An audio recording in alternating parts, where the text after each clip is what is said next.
कितने अनुपात में होता है, तो HCl है ना, HCl है ना, तो एक तो होता है HNO3 अनुपात में HCl होता है बेटा। तो सर ये कितना होगा, ये 1 होगा, लेकिन ये कितना होगा बेटा, 3 होगा, 3 HCl होगा। इसे हम क्या कहेंगे सर, इसे हम क्या कहेंगे, तो बेटा इसे हम अम्लराज कहेंगे। इसे हम क्या कह देंगे, इसे हम अम्लराज कह देंगे। ये आपको पता होना चाहिए है ना, अम्लराज, अम्लराज, इसे हम अम्लराज कह देंगे बेटा। सर इसे अम्लराज कहेंगे तो इसे अम्लों का राजा क्यों कहेंगे, इसे अम्लों का राजा क्यों कहेंगे, इसे अम्लों का राजा इसलिए कहा जाता है बेटा कि अम्लों का राजा, अम्लों का राजा, द किंग ऑफ एसिड इसे कहा जाता है ना।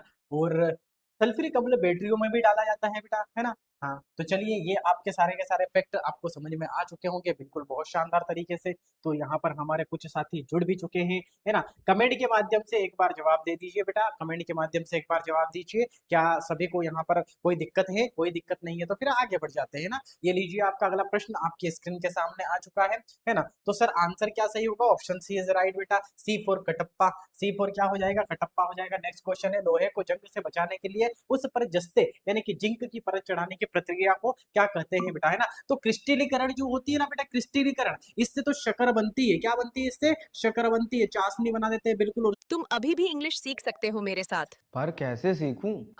इसीलिए बोलते हैं ऑक्सीडेशन, क्या बोलते हैं, ऑक्सीडेशन। लेकिन लोहे को जंग से बचाने के लिए उस पर पेंट किया जाता है, क्या किया जाता है, पेंट किया जाता है। और वह पेंट किसका किया जाता है, जिंक धातु का किया जाता है, जिंक का। और जिंक धातु को हम किससे दर्शाते हैं सर, जिंक धातु को हम बेटा Zn से दर्शाते हैं। इसका परमाणु क्रमांक 30 होता है ना। तो पेंट अगर करेंगे हम तो फिर क्या होगा, फिर आपका यहाँ पर जंग नहीं लगेगा। ऑप्शन ए इज राइट, बचाने के लिए गैल्वेनाइजेशन किया जाता है, गैल्वेनीकरण किया जाता है। अगला क्वेश्चन आपकी स्क्रीन के सामने आ चुका है, बिल्कुल बहुत शानदार क्वेश्चन है, हलवा क्वेश्चन है। इसका आपको हलवा बना के खा लेना है, क्या करना है, इसका आपको हलवा बना के खा लेना है, बिल्कुल जबरदस्त तरीके से हलवा बनाना है ना। कि किस तापमान पर सेल्सियस और फ़ारेनहाइट दोनों पैमानों पर एक समान रीडिंग दिखाई देती है ना। यानी कि at what temperature do both the Celsius and Fahrenheit scales show the same reading. ये आपको बताना किस तापमान पर भाई साहब, है ना, सेल्सियस या फिर फ़ारेनहाइट, दोनों तापमान में से एक